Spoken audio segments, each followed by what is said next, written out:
Welcome to the Late Night with David Jones. I'm David Jones, and today we're going to be talking about the crossover episodes of Arrow, Flash, Supergirl, and Legends of Tomorrow that premiered last week on the end of November, the 27th and 28th.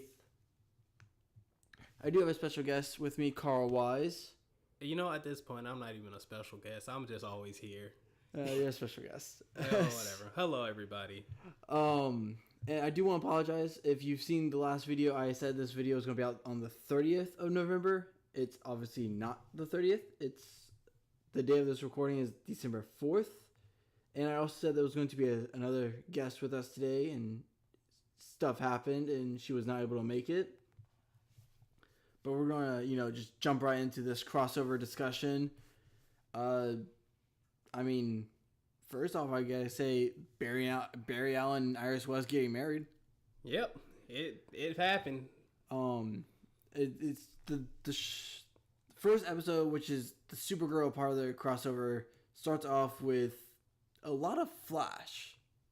Yeah, like for it being a Supergirl episode, it was really a lot of Flash. That's what I think about this. It actually definitely didn't feel like it was just one character coming into another show. It felt like everybody had their own screen time, even if it wasn't.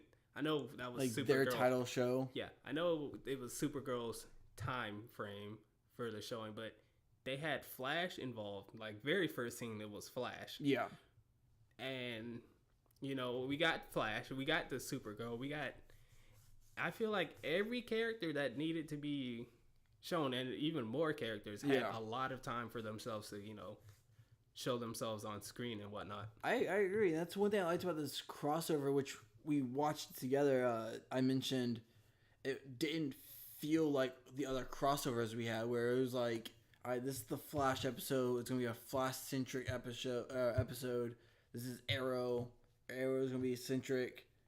And even the last crossover, the Dominators, how we had the 100th episode of Arrow, and they're like, all right, this is going to be this episode, and they kind of like were captive in their perfect world.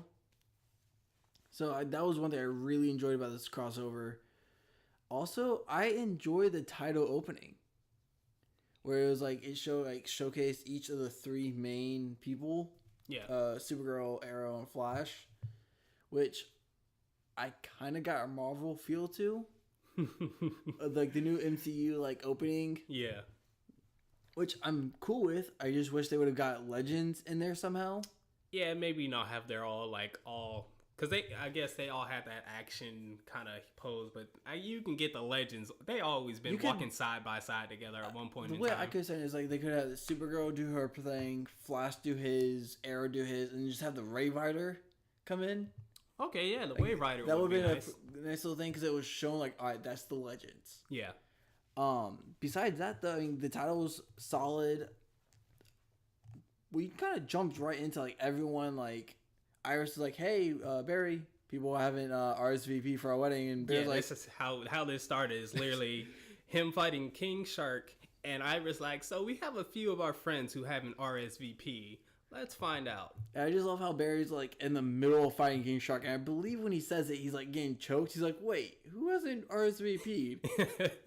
Or it might have been right after he took out King Shark. Yeah, right after he took out King Shark. And then it kind of just as soon as he asks that question, it goes to Star City. It goes to I believe Legends is next, and then Supergirl's last. And Martin Stein right there has the best thing. It's that's very rude. Mm-hmm. And because they were in England, they were in the Civil War, I believe. No, not Civil War. It was Robin Hood days. Right, yeah, Robin Hood, yeah. So I wouldn't say something 80, but it was definitely Robin Hood days because they mentioned Robin Hood. Yeah. We didn't see Robin Hood, but they all kind of made comments about going to the wedding, getting ready for the wedding. Arrow's over here fighting ninjas. Ninjas, yep. And Felicity has the line where it's wait, it's not Damien Dark you're fighting, it's just some ninjas. And he's like, you would appreciate these ninjas more if you were here. And then we get Supergirl fighting a Dominator, which is the first time I believe we've seen Dominators on Supergirl. Technically, since they weren't even there. They were on Supergirl's Earth. We've been mentioned of Dominators. Yeah, but we've never gotten an appearance on Earth or on Supergirl's Earth. So that was cool, and she made that line where it was like, "You're so last year." Yeah, I don't know if that's because like she knows how to fight them now, or if she's kind of like, I know it was a nod to the crossover last year, but it's like, would you be saying that still if like? I think it's because since it was last year. That's it's just a nod to that. It's like, you're so last year because I've already dealt with you guys. So like it was nice little comedic moments of them preparing to go to Iris and Barry's wedding, which I thought Oliver was like, it's their Barry's wedding. We're going to the wedding. Like Felicity had any doubt they weren't going. Right. My only thing about the Arrow cast going to the wedding, why was it Diggle and Lila invited? Because I don't. Well, okay, I understand why Lila might not be able to go to the wedding. I'm pretty sure Lila and Flash don't really get along because I think if I remember in the one episode, he did some shady stuff against Argus. Oh yeah, he did break into Argus. Yeah, so those two might not be on really good terms, and maybe Diggle was still recovering.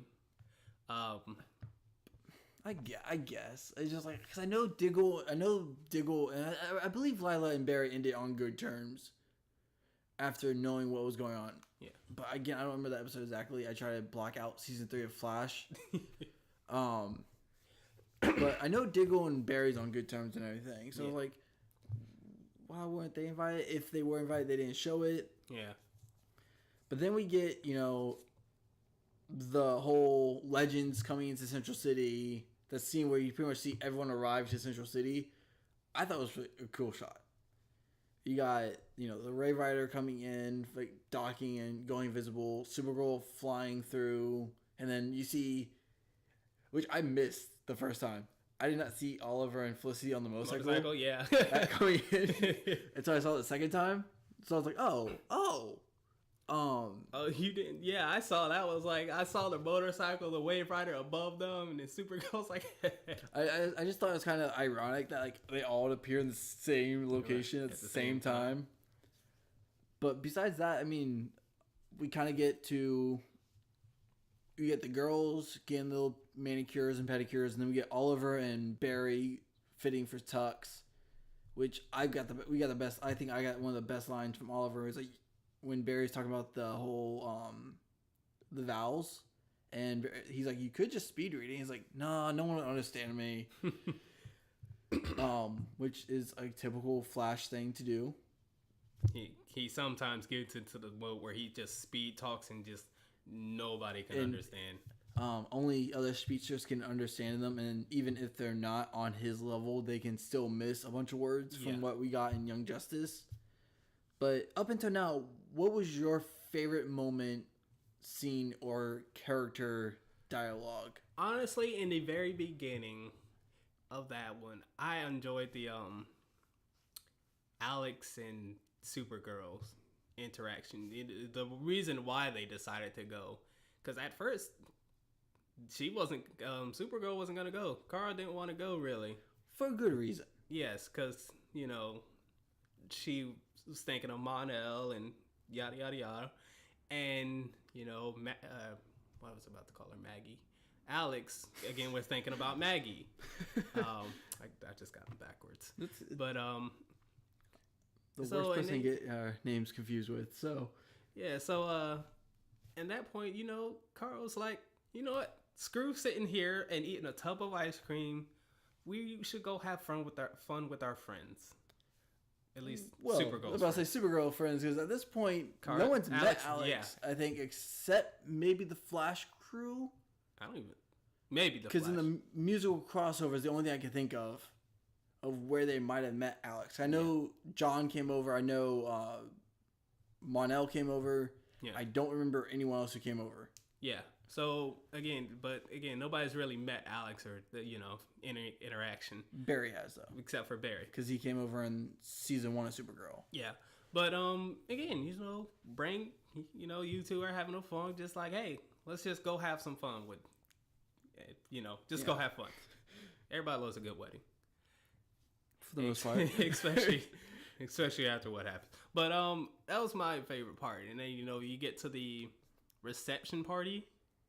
Yes. Was, at CC. Before we get to the reception party, we got a pretty big scene with Cisco, Martin, Harry, and Jax. Yeah. Where I guess they came to Harry and Cisco to help them figure out how to separate them. Yeah. And we get that nice little banter between Cisco and Harry. And they get the little elixir, thank you. Antidote, whatever you want to call it. And then that's when you kind of notice, like, Martin Stein's super happy about it. But then you slowly see Jax kind of get, like, upset. Yeah. But you don't know officially why he's getting upset. Because I know that, because again, we were thinking, this is his idea 100%. Like, honestly, he's the one who's like, we need to break up Firestorm. This was all Jax in the beginning. Yeah. And now we see him being upset for some reason that they actually have the cure now.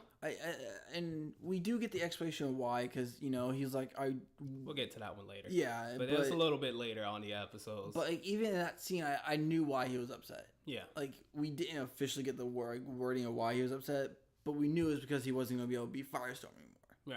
It's, right. That's what we thought. It was like, because Jax... He wanted to stay because this is one thing, he wanted superpowers.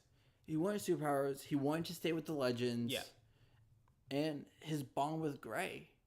Like, Martin Stein, like, no matter how you want to look at it, like, they have a bond no one else. They have a bond physically. They have a bond emotionally, mentally.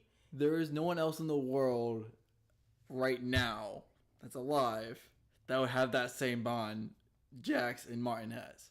Right. Because obviously Ronnie would have that same bond. Yeah. Which I still think he's still alive. But seeing that connection really hit Jax hard when they've like, once one of you takes this elixir, no more Firestorm. That's when it kind of hit him like, I won't be a legend anymore. Right. I'll have no use to be on the Rave Rider in his head, is what I'm thinking. Because he's obviously a mechanic for that shit. Like, if it wasn't for him, they wouldn't be filing. Yeah.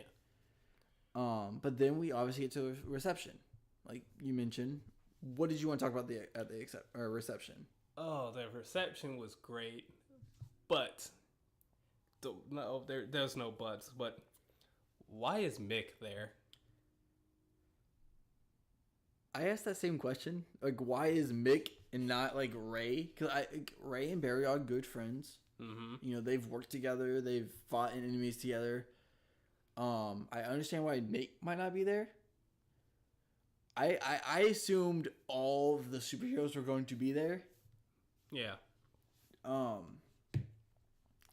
But maybe, Barry's like, hey, Mick is, he's a legend now. He's fighting for good. They've had their crossovers of him trying to kill him for a while. Which will give us one of the best lines in the crossover, which I will mention after this reception. Yeah. But Mick probably might have, even if Mick wasn't invited, he probably would have came, because he said, he's like, the shrimp or the he came here for something. He was like, the only reason why weddings are good or something. The appetizers or something like that. I don't remember which one. I wouldn't say cocktails. Like, that's not it. No, hors d'oeuvres. Hors d'oeuvres, whatever. Yeah. So but that was funny. But honestly, the my favorite part was the talk between Sarah and Alex. Honestly, I didn't realize how similar those two characters are until they were actually face to face. Yeah, and then I realized, like, those two have a lot of similarities with each other. Yeah. I didn't realize that either until they started talking. But then it's like, as they were talking, kind of like, we kind of knew what was gonna happen. Because the moment that, like, Sarah came up in the picture, I think me and you both looked at each other. I was like, oh snap. which I thought was funny. However, I think one of my favorite scenes at that moment was them taking the shots, and you see Barry like walk behind them, like confused. It's like, and then he talks to Kara, and he's like, "Oh, don't worry, no one can drink Alex under the table or something like that." And he's like, "Oh, okay." And he's like, "So last crossover or last time we met, I found out you have another superpower that." Oh yeah, another power that is a non superpower. And you want to break that out again. I enjoyed that moment. There could have been another character who should have done that moment. That because Kara's cool and everything. I understand she can sing. She's from Glee. There's two other characters, one mainly that should have done the singing. And who was that? His father. I just went blank on his name. Iris' father. Oh, Joe. I don't know why I forgot Joe. Joe should have done it. We've seen on multiple occasions Joe can sing, and Joe has the closest bond to Barry. Joe probably should have been the one to sing for them. He wasn't a groomsman, we saw. So I don't know. I thought that would have been fine. Kara did a great job singing, obviously. But again, Cisco and his talk with Heatwave. I thought it was great. He's like, "Oh, what are you doing?" He's like, "On dwarfs." Or how do you pronounce the word? Or dwarves. Whatever. I'm not getting married anytime soon. I don't even know the word. That's for many things. And then he takes Cisco's beer and walks away. Yep. That and he's like open bar too are always great. Yeah, yeah. So then we get the nice speech from Joe talking about how Barry and Iris taught him how to love again and all that jazz. And then the one thing I didn't like about this crossover was this forced marriage proposal and connection between Oliver and Felicity. Mm-hmm. Oh yeah, we're at someone else's engagement party or wedding or yeah. And he's like, "You want to try again since the last time?" It's like that's not the place you do it. Again, that kind of brings up the fact of we see a close friends of ours ready to make that final. They are at that final step. Why haven't we done it yet again? And Felicity at first was like, the first time we did this, I got shot and paralyzed. Right after the engagement. Right after the engagement, I got shot and paralyzed. So I'm not really ready about that danger, and I'm not about that at the moment. But them that was probably my negative of the crossover was them constantly bringing it back especially Oliver's surprisingly this is the one thing I can't not talk about right now. He had to talk about it. I was that's kind of not like Oliver. Yeah, Oliver's usually the one to push things aside to fight the main goal of what's going on. Yeah, there's nobody to fight at this point. Well, it was just literally. I kind of jumped a little ahead, but when he said this is the only thing I can talk about right now, I have to talk about it. It was after stuff went down. Yeah. So I was like, okay, not like Oliver, but we still got some cool scenes. And then eventually, Felicity made that kind of scene of yelling, "I don't want to marry you." In the middle of everybody could hear that. Yeah, even Iris, everyone looked, and I was just like, "You just." I feel like Iris just you just said anytime now yeah, at nails, pedicures, and everything. It's kind of random there. Yeah. But after the reception party and everything, we get to the wedding the day of the wedding. Yeah. Where I thought it had one of the best sentimental moments after what happened at the reception party. Yeah. Where we got the nice little background music going and like everyone kind of like waking up. Hungover, if some of them were. We got the nice little homage to Smallville with Kara sleeping, flying. And then we got Felicity saying, I wish I could fly in my sleep. You got... I'm going to backtrack real quick because I just forgot something. Stein giving Jax the option to become Sticky Man? Oh, yeah. The incredible Sticky Man. You know, because Dr. Martin Stein creates this elixir that would, if Jax drinks it, he will gain the powers of some kind of tree spider, where it won't give him like Spidey sense or the ability to shoot webs.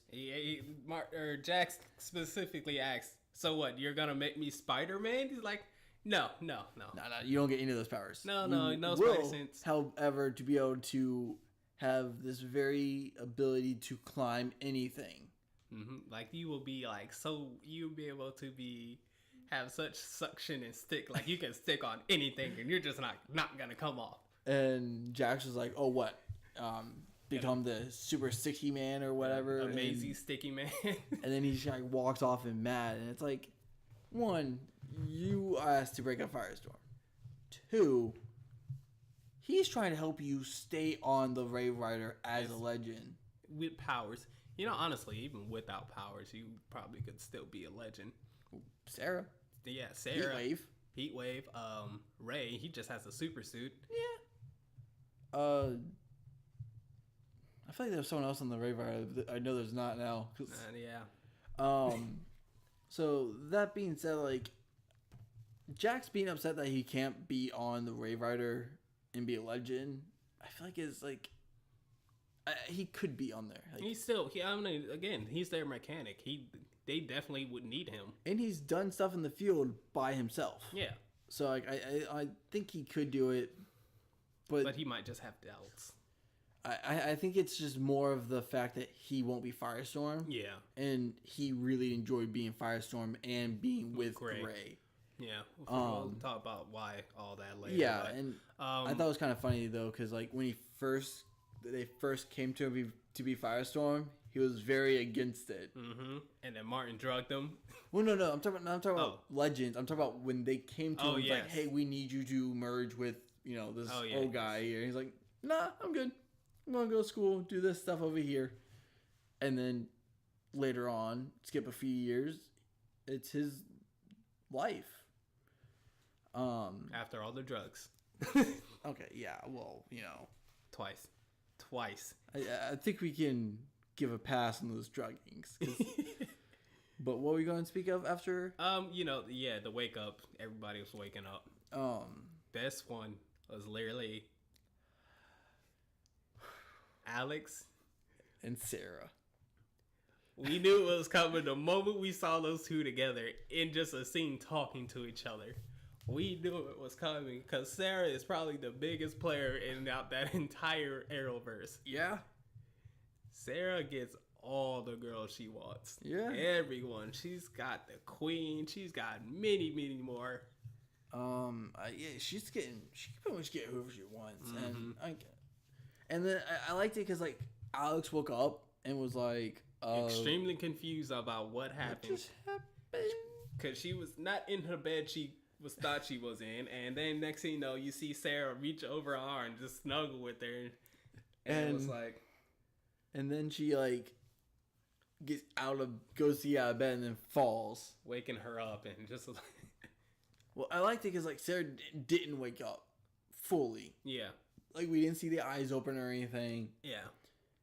And then you think about it, it's like, well, maybe Sarah's a heavy sleeper and she didn't, hear it. You would think, but then you realize she's a super ninja. She's a super deadly assassin. She's a sassy assassin. She is a sassy assassin who probably hears everything going on. So then we see everyone getting to the wedding. Kara's out in the church waiting for Alex, figuring out where she's at. Cause, she's kind of worried because she never showed up at Joe's. She didn't call or anything like that. And then you see her come in dressed up, glasses, pretty much any hungover the person. Typical hungover next day. Me at anyone who has an open bar wedding, if I ever get invited to one. Let's just crash another one. Oh, that's a story for another podcast episode. But then Alex comes and Kara's like, "Where have you been?" I was worried sick about you. Yada yada yada. I was jogging. I'm not buying that one because you're fully clothed. And then you see Kara wave at someone, and then it kind of pans over a little bit to Sarah walking up. You know, fully fine. Like like nothing happened last night. Like she was like, "Hey, what's going on?" I thought it was kind of funny because like Sarah wasn't sure of Alex's name. It feels like. Oh, they didn't know each other's names. Yeah, like, they didn't know much. He was like, Alex? It's like, yeah. It's like, Sarah. It's like, oh, yes, yeah. And Sarah's like, I'm gonna go inside. Yeah, it was just that awkward kind of one night stand, and then next day you actually have to bump into the... Yeah, and, it was drunk and, because Kara put 2 and 2 together, like, really quick. No, she knew. She's like, especially after that comment, like, I heard you fell out of bed. How's your butt? Yeah, and and then she's like, oh yeah, I did it like once, twice, 3. It was 3 times. Like, don't even what kind remember. Of person am I? And I thought it was a good scene, and I think that was probably Alex's first one night stand. Yep, she's never had a one night stand. If she has, then it's her first one night stand with a female. I think it's her first one night stand. And then we kind of jump into the wedding, where we get people going in. It's like, oh, you broom or bride, and then Heatwave walks in, and he's like, oh, are you broom or bride? And he's like, oh, well, I've tried to kill the groom a couple times, so let's say bride. And then she's like, oh yeah, it's on the left, and then he sits next to the captain and his husband, Captain Singh. And then I love how Captain's husband, I think David's I don't know his name. We've heard it once or twice. Yeah. Comes in, he's like, is he a friend from work? He's like, nah, he Singh asks him, like, you look familiar. Have we met somewhere? This is the best part I've ever thought Mick ever did. Goes in, shakes his hand, and says, I hate pigs.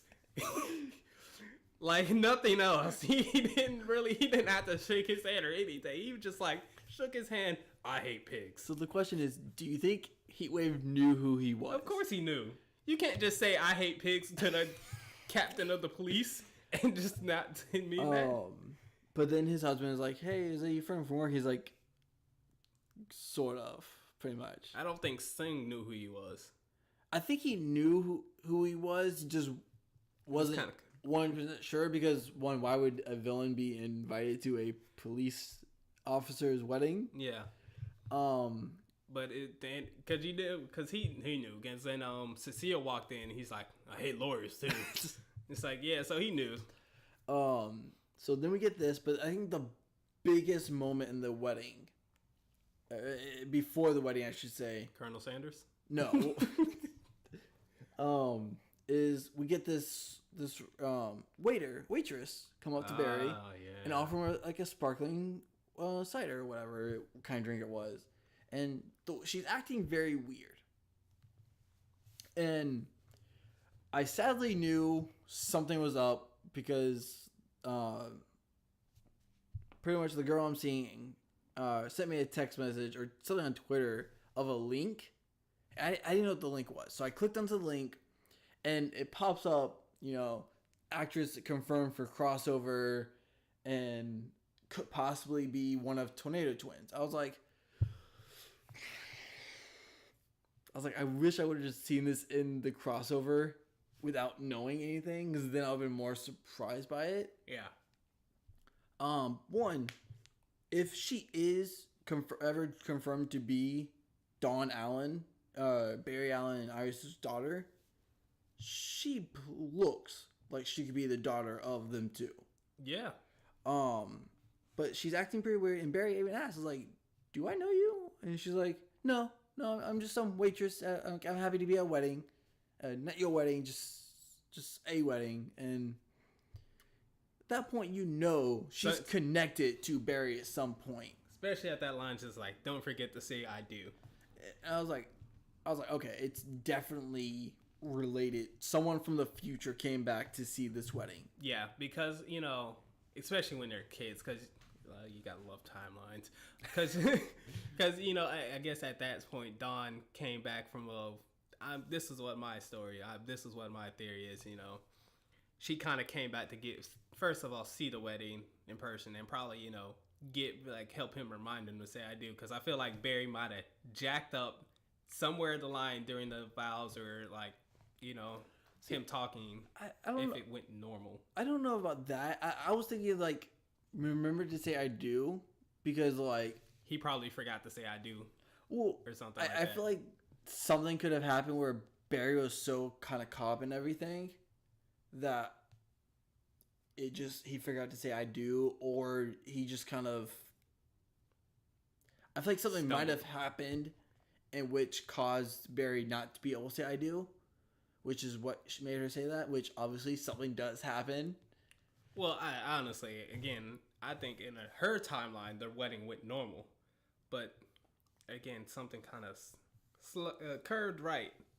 But again, I think, you know how Barry's kind of awkward sometimes. I think he just kind of froze up and forgot. That's what I'm thinking. Yeah, and that's what I feel like. And I do hope that is Dawn Allen. We do see her and her brother later on in the storyline. Oh, Dawn Allen? I do hope they give Dawn a different name, like Donald or something. Because, I'm sorry, Dawn as D-O-N and Dawn D-A-W-N. Who in their right mind in 2017 would name their kids that? I would slap the mess out of a parent if I ever saw a person whose twins like, oh, this is my daughter Dawn and this is my son Don. I would look at them, slap the heck out of them, and be like, why? Why in God's name would you give your kid the same name? I think that would even if I was a parent and I had a kid named Dawn and Dawn, I would be like, hey Dawn, and like they both come like, oh no, I need her. Or him. It's like you would have to like generate, hey, male Dawn, hey, female Dawn. At some point in my life, I would question my decision making. At that point, I was like, why in the world do we name our kids the same name, just different spelling? Mm-hmm. I feel like there is a Dawn and a Dawn twins. I'm sure there is. And if there is, I'm so sorry for you. I'm so sorry for y'all. But I do want to point out, if that being Dawn, that just segues into Bart Allen. Which I do hope. I think we'll get Bart Allen. Okay. 2 seasons. Bart Allen, that was Impulse, right? Yeah. All right. Because I believe Bart is the son of Dawn, the female Dawn. Yeah. And a male Thawne. Because he's part Thawne and part Allen. And so I was like, I kind of hope I'm speculating by in 2 seasons we will get a Bart Allen on the show, which is why they did this wedding as fast as they did. My next point I want to bring up is the wedding. I mean, you know, they're in the middle of their ceremony. Cisco's his best man. Oliver's a groomsman. Caitlin's the maid of honor. Maid of honor, thank you. And some other bridesmaids, which... Felicity. Is it Felicity? Yes, Felicity's one of the bridesmaids. Felicity, Kara, or no. Kara's not one, because she's singing. Oh, yeah, she's singing. Yeah. But we get that, and then you get Kara, who sings the Running Home to You, which is the song Barry sings to her when he proposes. And it's, you know, it's lovely and everything, but I think we both brought it up. That guy looks like Colonel Sanders. Yes, I'm about to say the what was it? Pastor? Priest? One of those. I think so. Looked like Colonel Sanders. I didn't know it was the guy who played, and I don't know the property or anything. I heard it from someone else. The guy who's playing the priest who gets evaporated played the All-American Hero in one of these shows back in the day. And I thought that was kind of a nice little, you know, touch. All right. Because like only fans of that show would know who that was. Everyone else would probably think it was Colonel Sanders. And I'm like, again, bravo. It's also not the first time Colonel Sanders and the Flash have crossed over. Which, by the way, if you have not read those comics, Comixology, they're free. Go read the KFC DC Comics crossovers. There's 3 of them. However, you get the wedding. They're in the middle of their ceremony, and that's when Colonel Sanders got extra fried. Just gone. They deep fried him extra crispy. And you see all the people walk in, and Oliver is like, Nazis. And it's like, I think he starts saying, I hate Nazis, or he's like, Nazis, and then Kara jumps in and is like, I hate Nazis. Like Kara and somebody else like simultaneously said, I hate Nazis. And then that was the end of that episode. Which, we're going to kind of jump through the next 3 because they're all kind of they're all tied in really well. And we're going to kind of jump back and forth between stuff to talk about what we liked and, if there's anything we didn't like.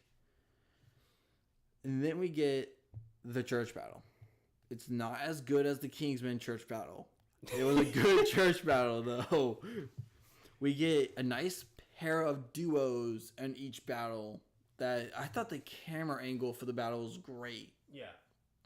We got Sarah and Alex against Nazi Prometheus. You got one of the great scenes of this battle was when Oliver's like, Cisco, stop for a second. I need a breach. And he jumps through a breach and takes on the Nazi Arrow. The Nazi Arrow. You get Supergirl fighting Overgirl. And then Wally's like pretty much playing cleanup and getting everyone out. Barry's out here like just knocking people out, providing support to people not getting shot in the back. I do think they sidelined Wally, and I understand the budget probably didn't permit Wally. Yeah, but we had to get the people out first, and this actually. I know you're happy about this episode because I remember it's like your biggest problem about this crossover is like that wedding scene and them all using their powers. That was your biggest problem. Yeah. But we'll get to that in a minute. But again, we see the fight. I loved Alex and Sarah against Prometheus. It was a good fight scene. My favorite duo fight, though, Frost and Heatwave. Oh, yes. Yes. Because I think the thing I didn't mention before is when Heatwave first saw Caitlin, he's like, hey, did I try to kidnap you once? I tried to kidnap you, wait. And she's like, I wouldn't try that again. He's like, ooh. Just seeing them two fight, because it wasn't Caitlin, it was Killer Frost. And but, eventually he finds out, like, that she has an other half, and that it only comes out when she's scared or angry, I believe. Yeah, I think it's scared or angry. Yeah. And, he brings up that line like, hey, are you scared or angry yet? I love it because the entire crossover, he's trying to scare her. Even that one time where he just like walks up behind her, he's like, boom. And I was like, really? But you get this nice battle where like Oliver is fighting the Nazi Arrow, and they're matched. Like there's no blow for blow.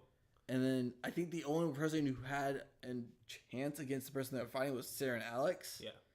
And the fact that they got Nazi Prometheus was like 1 wedding, 2 funerals, and it took them a while, but they took him out. Yeah. However, Sarah just makes anything a weapon. Oh yes, she made a candlestick. Is that what she was holding? It was one of those candles. It was it hangs from that hangs from the ceiling. That's what it was. Because like she kind of just like started drawing it, and then she used it kind of like a mace. It was like basically she kind of used it as a mace, like a ball and chain. And I thought the battle was awesome. Then we get Oliver. I want to know, where did he have a bow on him? Okay, so my thinking of it is, he has the collapsible bow, which I think he either had on him, like in his jacket, or he had it on his hand and was able to like pull out of his sleeve or something. Yeah. Was this like, do you always carry that? I would. All right, you never know, especially at a superhero wedding. You never know what could happen. Yeah, especially Nazis. And, I'll also agree to them. I hate Nazis, but that's for my own personal reason. So the battle was awesome. It was very cool seeing everyone fight in their own like ways. Yeah. We see that Sarah and Alex takes out Prometheus and capture him. Yeah, and then that's when they retreat, I believe. The Nazis retreat after Overgirl, right? Overgirl does the little like Hulk smash. No, that was Supergirl. Supergirl does that. Who do I say? Overgirl. When Supergirl does a Hulk smash, so like we need to retreat. That thunderclap. So they retreat and they put Prometheus in the pipeline. Thank you. And they're all trying to recover, talk about what's going on. Yeah, in between the wedding, it's just like we finally get your answer. Like Mick and the Legends just erase everybody's minds because we figured that was gonna happen, but you wouldn't have been happy unless they actually said it. I would have been fine if it wasn't like it was a brief moment where like I saw the machine. If as long as I saw the machine of them erasing minds, I would have been fine. But the fact that they said it's like all the minds are erased, secret identities are saved, I was like, okay, that makes sense because Barry pretty much uses flash abilities in front of the captain. In front of Captain, saying and every other witness there. So that means that we get probably the biggest reveal that we didn't expect in this crossover. Who Prometheus was? Because, Sarah, they all come back and it's like, well, he's not pretty much talking. I was like, all right, then let's make him talk. So they go in there and they're talking and he drops his mask. I was not expecting this. I lost my mind, honestly. This actor did not come back for the 100th episode. He has never came back since he died in season 1. We find out that Nazi Prometheus is Tommy freaking Merlin. And I was like, what? Oh my god. Tommy Merlin is back? What? And the thing I liked about was they had this very sentimental talk. Like, the Tommy or Oliver saying the Tommy on this earth was my best friend. He would have died for it's very sentimental between each of them. And you're like, oh well, maybe this Tommy isn't evil. Yeah. And then he just turned. He did the biggest 180 turns because it wasn't like it was the typical moment where like he's talking and then he just gives you that face. Like, you fool. You actually believe me. And so I was like, oh wow. Whoa, hold on. I was about to Tommy's back. We might get Tommy back on Earth. He might be alive. What? No. Sadly, this Tommy eats some cyanide. Cyanide, thank you. I was about to say potassium. I was like, eat some cyanide. He ate a banana and he died. And, killed himself. At that point, the Nazi Arrow, which I think at this point he's been revealed who it was. We honestly should have. Honestly, those were the easier guesses. The Nazi Arrow, or Oliver. It's, he reveals himself as, Oliver Queen. Gets Nazi. the notification that Tommy's dead. The Reverse Flash and Overgirl are talking, and Reverse Flash makes a comment, and they're pretty much a standoff between the three. Now that was another thing I wasn't expecting. Again, Eobard Thawne came back again and went to help the Nazis. Agreed. Because when I saw it, I was like, oh, okay, so it's the Harrison Wells of this Earth is Reverse Flash. And we don't get until later on to find out it's actually Earth 1 Harrison Wells, or Earth 1 Eobard. Yep.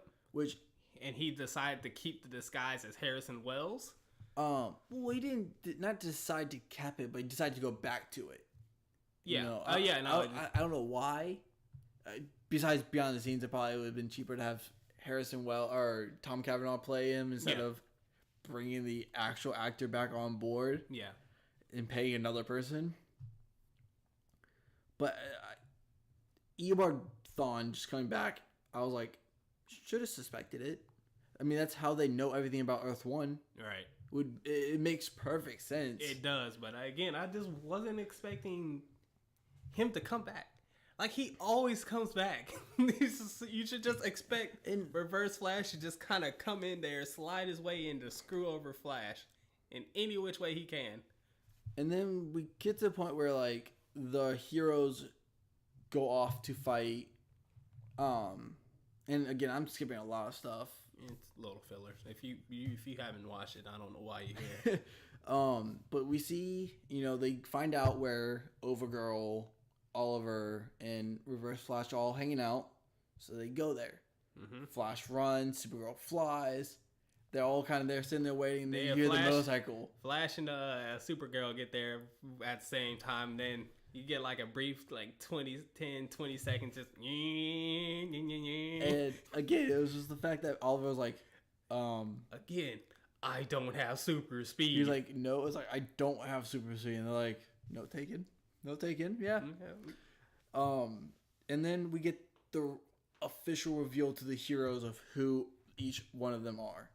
And Overgirl's like reveals and all that, and then that's where we find out Eobard like Eobard-Thawne, back from Earth, directly from Earth 1, and Barry's like, you're right in the same face that of the first time when I became the Flash.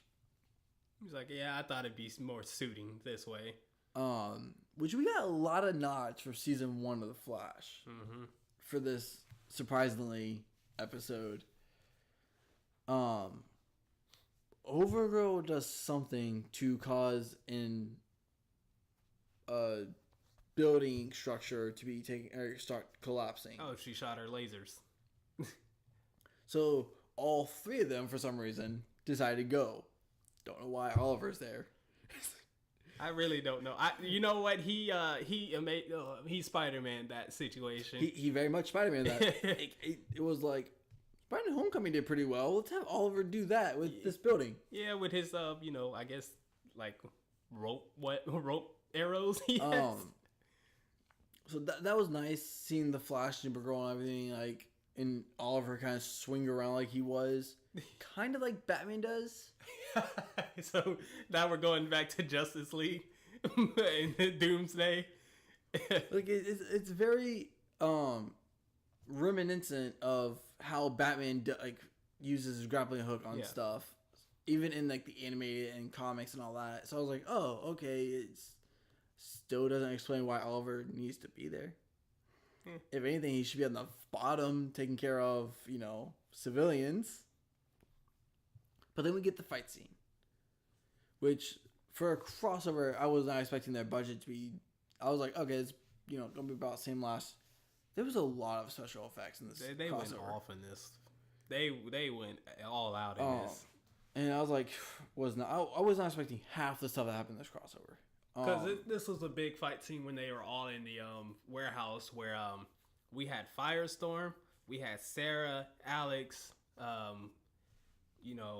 who was it? I'm sorry. Yeah, Green Arrow, Supergirl, Flash. And all the Nazi stuff. I think it was just those 6 at the time. Because at some point, again, earlier in the first Nazi fight at the wedding, Cisco got knocked out. So he's out cold. Yeah. So he's not actually in commission at this moment. The fight, when they first reveal himself, was just the 6. And then we get the warehouse fight. There was a fight in each episode. Yeah. Like a great fight in each episode. The warehouse fight was in episode 3, I believe. Oh, was it? Okay.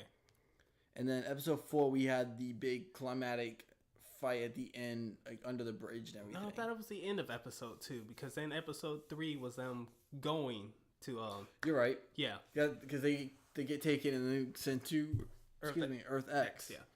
So at the end of episode 2, they all get captured. But it was still a great fight scene. I mean, you see,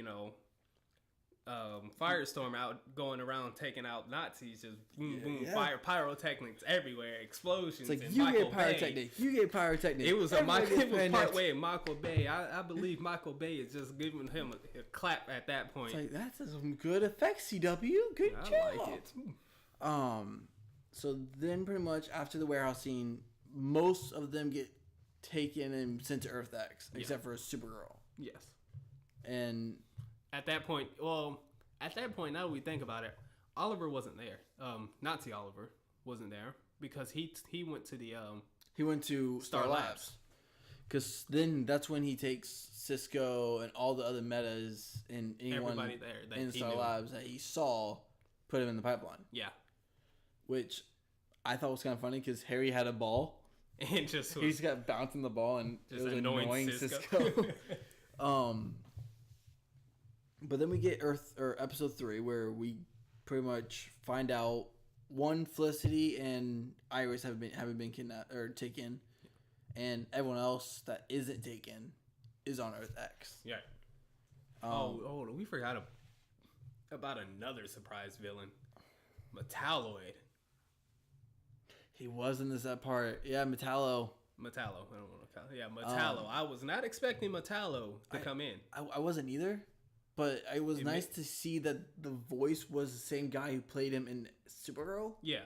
So that was nice, and he's just full on robot. Yeah. He's no half human or anything. It's also how they were able to capture Supergirl. You know, when you shoot a bunch of kryptonite at her, it tends to do the job for you. I'm glad you brought it because he wasn't a big character at all, but he kind of did have his good supporting role. Yeah, and I forgot about Metallo. But then episode 3, we pretty much were in their concentration camp. Yep. We meet some new people, or one new person pretty much, and his name was Ray Terrell. We see he has a pink triangle on his uniform, and we see that we know that in the real world concentration camps, each person had a certain thing sewed on them depending on what the crime was. Yeah, and then he stated, I love the wrong person. And I think at that point we kind of knew he was gay.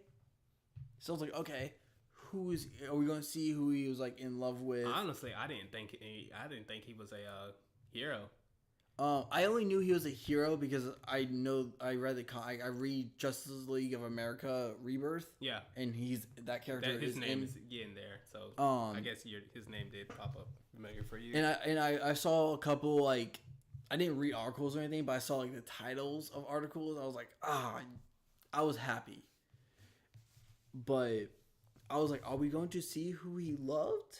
Because it's something I was like, it's not something we needed to see. It's we don't need to see who he loves. It's not gonna be important. However, really all was. it comes to be, it actually was important. But we all see them wearing, all the metas wearing, actually everyone's pretty much wearing. Everybody's wearing a collar. Even Sarah had the collar on. The collars. Which, I don't know if you thought about it, but Young Justice from the prison they were in. Right. They all had collars blocking the meta powers. Right. Kind of similar to that. Yeah, okay. But then we find out, or they sent the metas, or all the Earth Ones pretty much, to the firing squad. Oh, this is another reveal we got. Lance. Yep. Lance is a general. I want to bring out right now because all the people from the other shows we've got that was they're kind of big people in their shows. Where are they right now? Guardian, James Olsen was in the very beginning when he fought Nazi Oliver. Right. As Guardian. He had the nice little Captain America shield going on. One shield. The original. Nice little triangle American flag. Yeah. You get Nazi Lance, who is, I would say, a high commander. Yeah. And then Nazi regime. But then we get that little tidbit. It was I had a daughter that looks like you. Mm-hmm. And pretty much I cleansed her of her crime. Because, again, the gay loving. Apparently, I guess every Sarah is probably... because if Earth X Sarah is, LGBT, then I'm sure most likely all 53 Sarahs. I would say that I think there's one straight Sarah. Just you one. Think there's one? Just one. I'd be on some obscure Earth, Earth 32. or something like I that. can see that. So then pretty much Nazi Lance comes in, and anyone from Earth X that is on the evil side, I'm calling Nazi whatever. Oh, actually, let me just rephrase that. Sarah's not fully gay. She is bi. Okay, she yeah. just prefers girls. But all right, continue. That's a valid point. But I think in concentration in that kind of world, yeah, they don't care. If you like the same sex at all, you're that way. Yeah, I just didn't want to like. She's not fully gay. She does. She would date a guy, but she prefers. Yeah, she just prefers to go men or girls. So that, but then they send him to the firing squad. Yeah. At this point, like, someone's coming in, and at this point, I knew this character was in this crossover, and we haven't seen him yet. Yeah. So you just knew. So I knew he was coming at some point. I didn't expect this be the point. I was expecting, in all honesty, Earth X Flash, because we never saw Earth X Barry. We didn't get a speed to right. So I was like, all right, Earth X Barry, this Barry's gonna come in and save them. Then all you see is a cold gun, like blast. And at that moment, I knew we got Snart back. How did you feel about this Snart reveal? Leo Snart. It was great. I miss Snart. I love Snart. But he was probably one of the best Flash villains. Yeah. Outside of like Reverse Flash and all that. Best Flash, and I love them on Legends as well. But this one, it's like night and day between Legend Snart and everybody and this Snart. Oh yeah, this Snart, like, I feel like because I guess behind the scenes, Wentworth Miller, who plays Captain Cold, said he wasn't coming back. Yeah, and then I guess this would be the last time. And he's like, I think he's just like, I want to go all out. I want to go all comic booky on this. Yeah, and we get the glasses. We get this very parka. Well, he's always had the parka. He doesn't have like the glasses or anything. Right. So, but he just goes very comic booky on this, and it was like, I don't know how you say some of the stuff, but the way he was like saying stuff was like, yeah, we're gonna do it too, and it was like they just went all out on this guy. Yeah. But how did you feel about him rescuing everyone and evacuating them? The aiming of the Nazis. Let's go ahead and compare these Nazis to stormtroopers. I think even stormtroopers probably have better aim than them. Because like stormtroopers are like firing blasters. The Nazis were firing automatic rifles. Well, spray and pray doesn't always work. And it was like a bunch of Nazis with automatic rifles, and no one got hit. Did you see those helmets they were wearing? You probably can't see anything. I'm about to say that's probably the same thing with the stormtroopers, man. Those helmets should be able to hit someone. Man, like those stormtroopers' helmets and those Nazi helmets is just like, man, just like, okay, spray and pray. Hopefully we hit something. It's like, I got him. You're firing up. No, I'm not. I got him. I'm shooting something. I'm getting something. And then the birds just fall.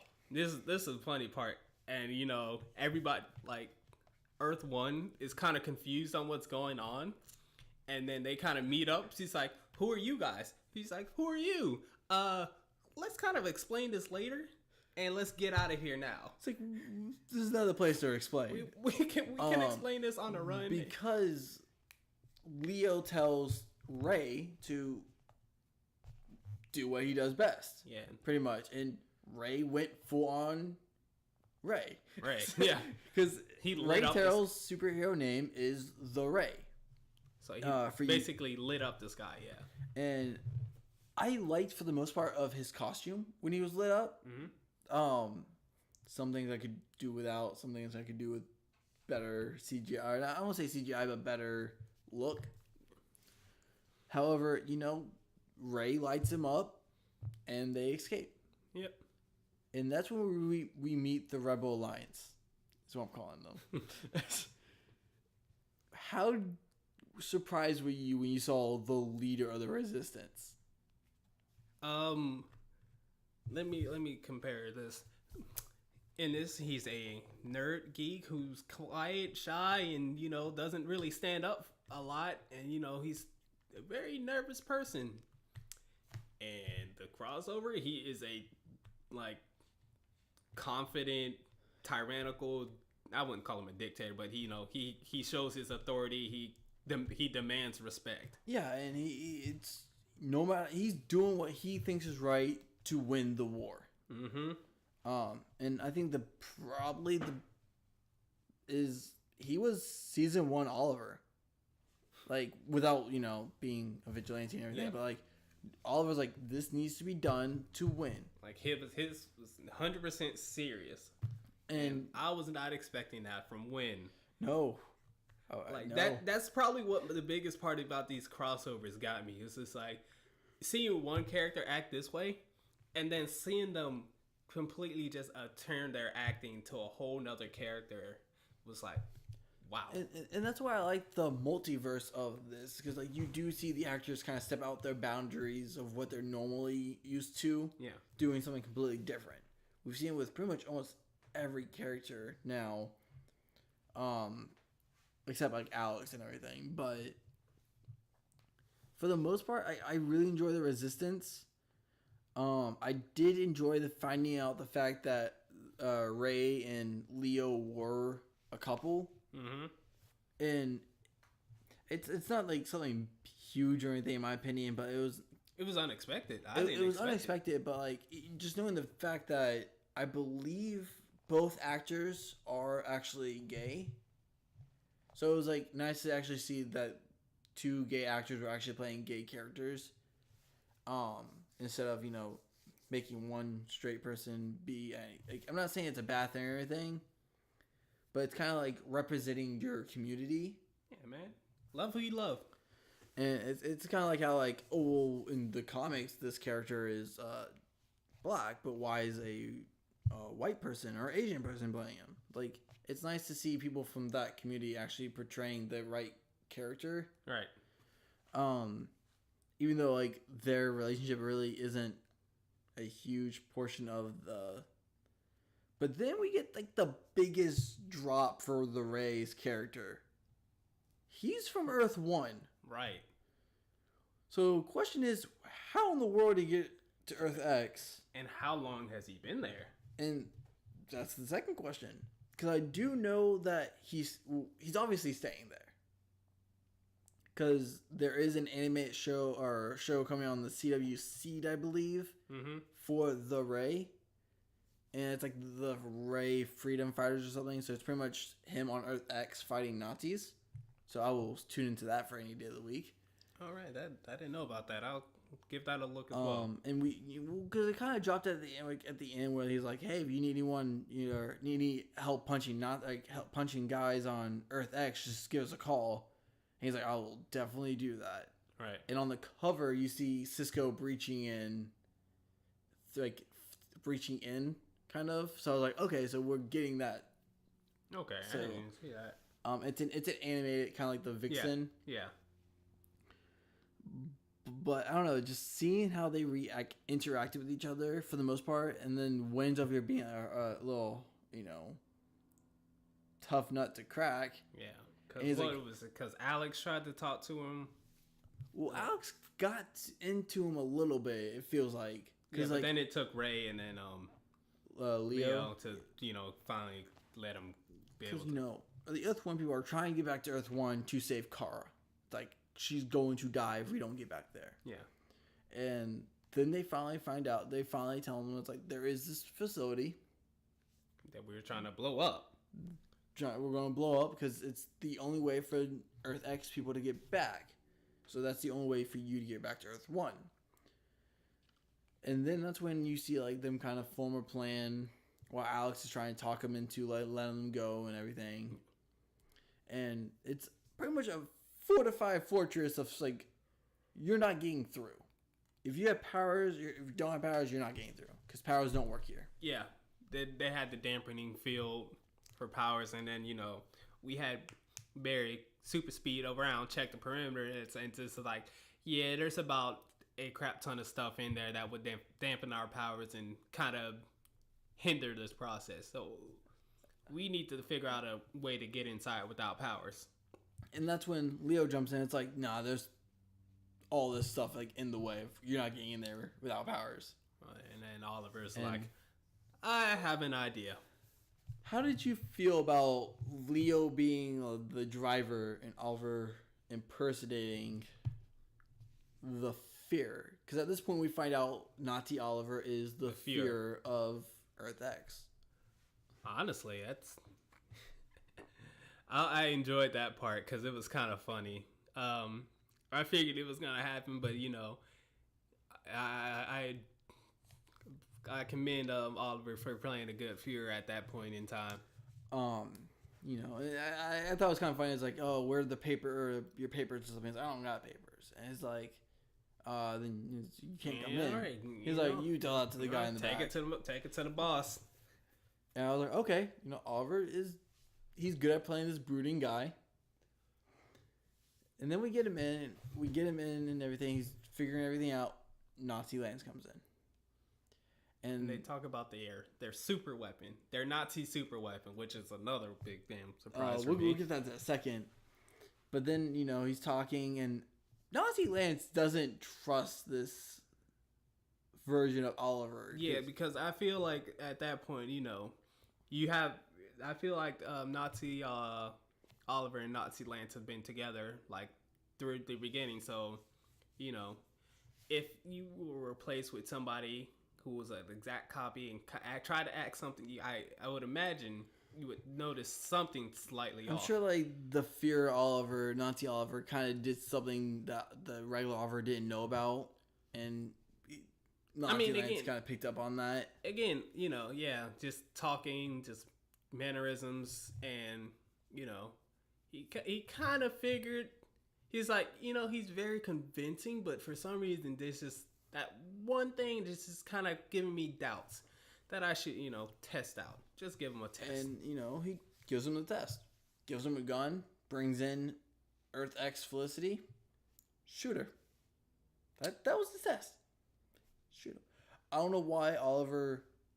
Because from what I'm told by people who own guns and is in the military and everything, you can tell the difference from a loaded gun and a non-loaded gun. I will give you that exact answer. He shoots a bow and arrow. He does not shoot guns. But in the earlier episodes with Deathstroke he can shoot guns. Oliver has shot guns before. He should be able to know the difference between the weight. No. That's just it. He is more trained to shoot. He is more trained and adapt to handle a bow and arrow, not a weapon. I know he can shoot a gun easily as he can to shoot a bow, but he probably does not, you know, have that mindset of this gun is this how much weight with this much ammo, because all guns have different weights, different sizes, and things like that. You're right on that. I'll agree on that. However, there was an entire season where Oliver barely shot a bow and arrow. He should know at least a difference, like, oh, this gun weighs lighter than it should. Again, that one was an old German pistol, per se. You don't know how, again, like, every gun is different from each gun. You don't know if that is his Nazi pistol weighs exactly the same as his 9mm. I'll give you that. However, Oliver should have suspected something was up when he gives him this kind of test. Of course he should have.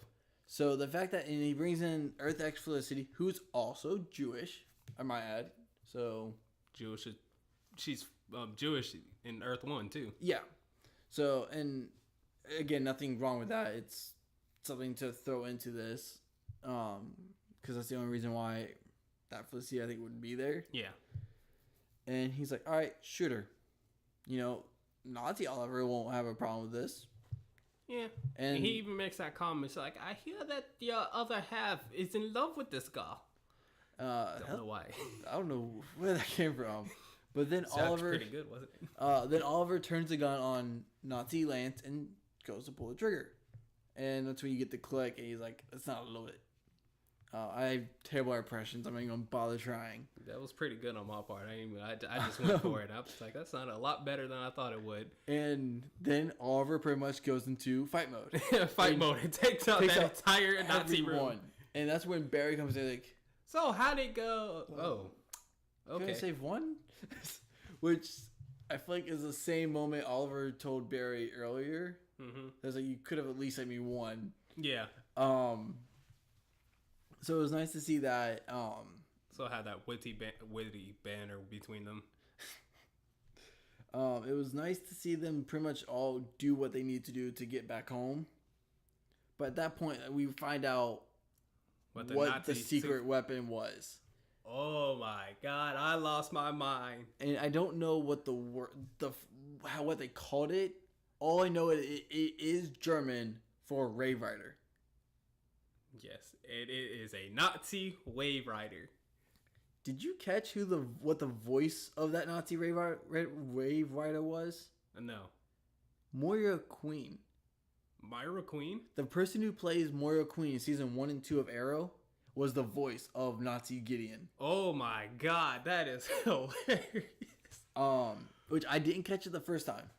The second time, cause I watched some of it at work by time, and that's when I caught it because I wasn't watching it. I was just listening to it. I was like, that voice sounds familiar. I honestly didn't hear it at first. I just saw her face and it was just a red Gideon. It was like, oh my god, Nazi Gideon. That's what all I cared about seeing. So that was nice. But that's when we get the most tragic thing of this crossover is the Nazis are fighting. And then we have, we have the Firestorm come in, and this is when everybody's in, fighting to everyone's take over. Much fighting. They still have to get that last part to take over the transporter, and we see Jackson Stein. They started off as Firestorm, but they had a plan to like, hey, I need you to we need to hotwire this machine. Okay, I can go turn it on while you do that. Well, no, one thing needed to be hot wired. Yeah. And there was another thing that Stein had to do. It wasn't like turn anything on. It was like something more technical, sciencey. Because that's what Martin Stein is. So it's like Martin is like, why don't we split up and go separate ways and take care of it? And I think Jax was probably a little like hesitant because Martin Stein being in this kind of combat at his age. Man, yeah. But Martin Stein's like, let's do it. So they split up and go do their own thing. I still hate you, by the way, for this. Mind you, okay. So we get Jax who goes over and does his job without a problem. While Martin is in the process of doing his, he gets shot. Mm-hmm. And at that point, Jax couldn't do much because he was pinned down from a lot of gunfire. Yeah, he got pinned down, and then he sees him, and Martin is still... He's still alive. He just got shot. He got shot. He is crawling. He is army crawling. He is trying to complete his mission. Mm-hmm. And he does it. He completes what he needs to do, but then gets shot again. So at that point, I think Jax kind of just gave up and was like, I'm going for him. He went for him, and at this point, trying to save him is like, I think someone other comes over and helps him. And it's like the only way you can save him is by turning to Firestorm. Yeah. So they turn to Firestorm, and he's able to continue fighting. Yeah, continue fighting, and take everything out. And that's when they pretty much run. And it's like, all right, we're retreating. Mission accomplished. We got what we needed. Oh wait, hold on. We didn't even get to the other reveal. Yeah, I was just which reveal are you talking about here? Red Tornado. That's what I was about to get to, because they're in the process of trying to get everyone to go Earth 1, and I thought it was the Resistance who sent Red Tornado. No, I've heard people say that it was the Nazis. It was Win. The Resistance. Oh yeah, I've had people tell me that it was the Nazis that sent him. I was like, I'm pretty sure it was the Resistance. Yeah, no, Win sent Red Tornado. So they send Flash and the Ray to take him out or to battle him. Yeah, they're not doing well. I like this Red Tornado way better than the one on Supergirl season 1. Oh yeah. They weren't doing too well. They're trying, and Barry threw some lightning. I don't know why you're throwing lightning. I don't know if Barry knew he was an android or not. I don't think so. But then, it's like they couldn't figure it out, and then Ray's like, throw another lightning bolt. He's like, I tried that already. It didn't work. Do it one more time.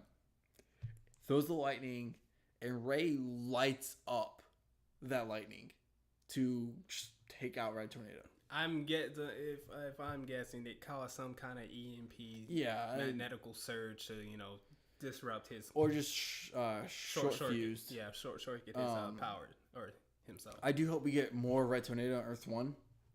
Please, I love Red Tornado. But then I believe they get back to Earth 1 and then they put him in the med bay. Yeah. And we have Jackson Martin in the med bay, and the episode ends, and we go to episode 4. It ends after you see him like yelling, "Gideon, please save him!" Oh, and then you see him starting to cough up blood. Yeah, which makes sense. They're bonded and everything. If physically, one gets hurt, the other gets yes. hurt. And not much happens in episode 4, in my opinion, except for the big fight scene. Yeah. So I'm just going to jump into 3 major points in this episode, which the first part in the whole stuff between Jax and Gray. Yeah. Pretty much, Caitlin knows. I was like, there's nothing going to fix Gray. Yeah, there's nothing we can do to save him. So, and she doesn't tell Jax because she didn't know how to tell him, which I can see. I don't know if I could tell that. Yes. And, even and it gets to a point where, like, Jax comes in, talks to Gray, and Gray tells him, it's like, I'm not making this. Yeah. Gray news. It's like, I know this is another point, we found out the reason why Jax was kind of upset was because, it wasn't the fact that, Gray and them were splitting up Firestorm. Yeah. It's because Gray is leaving the Legends, and as Jax, he never knew his father, and being with Gray for all that time and all those years, yeah, he got the bond physically, mentally, emotionally. You are like a father to me. It wasn't like you are like it was you're my father. It was like you are my father. It was very similar to Gray because Gray was like, you're like a son I never had. Yeah, and I was emotional. It was like entire half of this episode. I was too, man. Like, I'm surprised I didn't actually cry. I'll be honest, like, because then Gray tells Jax, like, I've lived my life, like, because he's trying to convince Jackson to give him the elixir, so he can separate Firestorm and he can die. And because Gray knew that the only reason why he's staying alive is because of their bond, and he knew it wouldn't last. Either they take the elixir and Gray dies, or they both die together. Yeah. And Gray knew Jax has so much to live for. And I was like, God. And finally, Jax caved, gave Gray the elixir, and let him drink it. After, some touching words and everything are said, Gray passes away. And I'm more angry at myself for this, because I called it, episode 2? Yep. That Gray wasn't going to make it. Mainly because I have a philosophy. You give a character hope, they're going to die. The moment Gray was like, I'm happy to be here because I'm with you, Jax, I was like, God. And honestly, because we all at this point, we all knew the actor who's playing Gray was leaving CW. Because he's going to Broadway and everything. I didn't expect his leaving to be this episode. Mm-hmm. I wasn't expecting. I was expecting maybe mid-season finale for Legends, or maybe the episode after that. Yeah. I wasn't expecting to kill him off either. I did not see that one coming. But then we get that nice sad music, and everyone kind of like grieving through their own separate ways. Yeah. Which I feel like everyone had their reasons to grieve. In my opinion, especially in the Legends. Yeah, because again, they're on a ship together. They are family on that ship. They eat together. They fight together. They do everything together. It's similar to, in my opinion, like how a military team is like you're my brother. You're like, we're here together. We're fighting the fight. Besides Jax though, I think the most touching scene was Ray, because he did have a picture of them at the old Western from season 1. Yeah, and you could tell. I was like, God, it hit Mick, man. Yeah, like, and Mick is usually the one that's like, I don't have emotion. Yeah, the tough, brooding, hard one. And then what was it? Leo was with him. Just like, let it out. Leo and this Mick was hilarious. Because like this Captain Cold or Assistant Cold is what he's called, is very open with his emotions, while Mick is like very closed off. But then we get the scene with Oliver and Sarah, where like he's like, Sarah, how you doing? Sarah like goes to walk over, like, Sarah. She's like, I'll cry at the funeral. We got work to do still. But Oliver's like, I know how it is when I've lost people too. It's okay to cry now. And then she made that line like, well, I will cry at the funeral. We still a job needs to be done.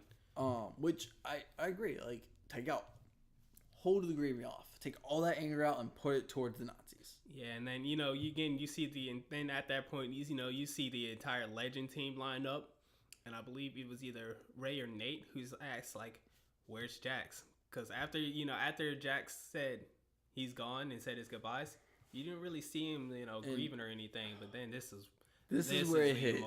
This scene right here was the shot to the heart that I didn't need in this crossover. I didn't need right after that. It happened way too soon for me. Yeah, because then we see Jax at the front door. Mm-hmm. The moment you see him at the door, you knew where he was. He knocks on the door. Clarissa opens it,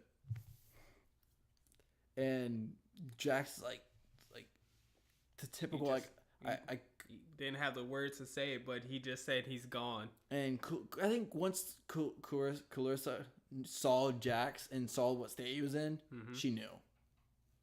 And they had like nice, because like Jax might be a son to Gray. It didn't mean he had to be a family to Clarissa. I forget his daughter's name. Yeah, but I believe Jax said something like, and he was your husband and your family, and I took that, or something like that, and he's gone, and she made the lines like, you are our family too. And that's what hit the worst. Is like he didn't have to be. It could have just been a bond between him and Gray, but like he connected with everyone in that family. Yeah. And you see him and Clarissa break down crying. Like, he's holding Clarissa. And then you see the daughter come in. You see the daughter walk in, and like she just knew. Mm-hmm. You see her crying, and then Jackson shakes her head, and then she goes in, and you see this nice sentimental hug, and I was like, I'm emotional right now thinking of this, and it's to the point where I was like, this is the episode. I'm gonna be 100% honest. If David and Allie was not in the room, I would have been crying. If I was alone in my room by myself watching this, I probably would. I would have probably cried too. I was gonna cry. False. I know I would. I did it at work. Because I rewatched the whole entire crossover Thursday, the last Thursday, and I was legitimately crying. I was like, God, no one, please come in this cubicle. Yeah, no. As I said that, someone walked in my cubicle. That's exactly why I didn't want to watch it again. I knew that part was gonna make me cry. At least I didn't watch it at work. But that was the most touching scene and most heartbreaking thing one of the most heartbreaking things I've ever seen in a TV. There was actually another one like recently that got me really badly too. And there's one other scene involving the death of Gray is what I'm gonna call this, and that's the funeral, which is later on. I'm gonna talk about it now because we're all talking about Gray. And you see Jax is like, Clarissa asked me to talk, here, and he gives some like nice words, and then you see the send off from each of the characters, kind of like, because like Jax and Sarah had the more like connection to Gray or Martin, and nice seeing that off, and you see little Ronnie, and also the fact that like Martin's son was like, oh, I'm going to do this for my grandson. I want to teach him how to play chess. All the hope he had in his like for his grandkid and everything. For his retirement, basically. And it was all taken away from Nazis. And at that point, which At that point, that's when everyone's like, suit up. We're taking the fight to them. Yeah. And we get, the Nazis, you get Overgirl, you get Nazi era, you get Reverse Flash. Obviously, the three big ones fight off their counterparts. Yeah. And, then that kind of split the situation between that and, taking out the, because this is part where now basically, after they find out why they wanted Supergirl. Yeah. Which we haven't talked. I mean, Overgirl was dying because she flew too close to the sun. She had too much radiation. And she had too much sun, so she had pretty much cancer. Which, the thing about the Easter egg about this was the Overgirl storyline was pretty much the All-Star Superman storyline, where Superman flew too close to the sun because of Lex, and also there was a little bit of Superman Red Sun, right?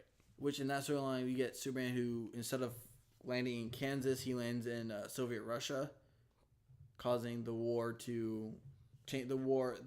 That war to change because Superman. But this one overall lands in Russia or Germany. But honestly, I kind of confused myself. But that she had no in part of how the Nazis won. No, they just made the bomb first and used it. That's how they won. But she landed there and they just used her power. Yeah, and so it was nice seeing all that stuff. But then we get this big climatic battle between all the heroes and all the Nazis. And the big point I want to point out before I ask you is the Flash and Reverse Flash fight. Mm-hmm. Barry had Reverse Flash up against the wall with a vibrating hand to the chest, like Reverse Flash kills everyone else. Signature move. Then he stops, and he's like, "Go." I thought that was nice because I think at that point Barry knew no matter what he did, Eobard was coming back. Yeah. So there was no point in bothering breaking your code to kill him, and he's just gonna come back. That another part is just him accepting, the tragedy, his past. Yeah. He's just like, I know you hurt me badly in the past, but you know what? Even if I let you go now, you're never gonna hurt me again. I'm always gonna be faster than you, and I'm always gonna stop you. So, what was your favorite scene moment in the climatic fourth battle? Nazi Gideon. I honestly like that part because it's honestly them all coming together was like a cool scene because you see Killer Frost. That's probably the best part. Killer Frost coming in on the ice slide. The ice slide. Mm-hmm. And then you have the flying Ray and not Firestorm. Too soon. Atom? Yeah, it might have been. There's two other people flying. Yeah. And then, I just like that. Supergirl. Supergirl. Yeah, I like that big standoff going on. And then you see, speaking of Adam real quick, when Eobard was trying to do surgery on him, he's just like, I'm trying to cut into it, but I can't. It's like, I'm trying, I can't. And it's like, I think at that point, Eobard knew who it was. And that's when he became big and just knocked him out, which another Adam moment when he's talking to Supergirl and Iris. He's like, Ray, or Felicity. He's like, Ray. And Ray just extends his arm and now I don't just shrink anymore. I grow too. So I was like, oh, okay, that's right. Pretty good. Go for it. Expecting that. That was just another little tidbit of scene I enjoyed. Yeah, because this brought everybody. The only person we did not get in this crossover fighting was Diggle. And that's because he's injured. And that's understandable. Yeah, literally. But even then, he still shows up. Yeah, oh yeah. That's the last part of one. But still, everybody was in here. Wild Dog, Black Canary, Mr. Terrific. I was happy to see Mr. Terrific in here. I didn't think he was going to come through, but Another Adam moment. Right on the T-Sphere. Beyond happy with this. Again, this crossover was just beyond great. But Okay, we'll go back to the big fight scene. And then we see Cisco and Harry. At first they were on the Wave Rider. Cisco's flying the Wave Rider. He's like, "This is a dream come true." He makes a reference. I think it was. I think the Ready Player One. No, it wasn't Ready Player. I think it was Last Starfighter, maybe. I don't remember the reference off the top of my head, but flashback to the Battle of Metallo. Yeah, when they just destroy him. Oh, they make the Terminator reference, and Cisco starts bursting out laughing. He's like, "I love a good reference in the middle of danger." Black Siren. I keep calling Black Siren. Black Canary. Just like, why are you laughing? Just like, oh, I love a good reference in the middle of danger. But yeah, so Harry and Cisco are flying the Wave Rider for the first time, and and then this is when Vixen, Amaya, and Zari and Killer Frost go in to infiltrate Nazi Wave Rider. A successful mission, but there was a time crunch. It's just like, you have to do it in this certain amount of time. To take out the shields. So they invaded to take out the shields, but they was like, you have to do this. You only then Cisco's like, Harry, shoot 10 seconds, shoot. Yeah. Basically in 10 seconds, shoot. I'm going to go get our girls. And he just breaches in, and then you see Harry counting, and then he shoots. So you're like, you're 10 seconds. We assume we made it out, but we didn't see anything, and it's like shoots. And then Harry's just like, "Come on, Cisco, come on!" And then Cisco just bumps in, jumps in, and he's like, "Woo!" And I was like, "This crossover gave me everything I wanted and more, and way more." Is there anything? That's probably another thing. Like, everybody and every character got a chance to shine. Yeah. Like, there was no one overcoming another. They all had their moments. Yeah, and it was awesome. Again, it was just beyond perfect. Nobody got overshadowed. I mean, obviously there were more major characters than some. Yeah, but it's everyone got their moment to shine. Is there anything else you want to talk about besides the last bit of the episodes? Talked about Nazi Gideon. Honestly, that's about it. It's just really, again, another probably a side aspect I love is literally all the characters' interactions with the new characters they're meeting for the first time. Yeah, that was all around. The chemistry of the cast was great. But then we get to the point where they defeat the Nazis, which I love the fact that Oliver's like, "I'm going to kill you," to Nazi Oliver, and he had the arrow to him. The back of him. Yeah. And he didn't pull it because Oliver's not the type of person to shoot an unarmed man in the back. Unless they're running away. But he doesn't kill him like that. Yeah.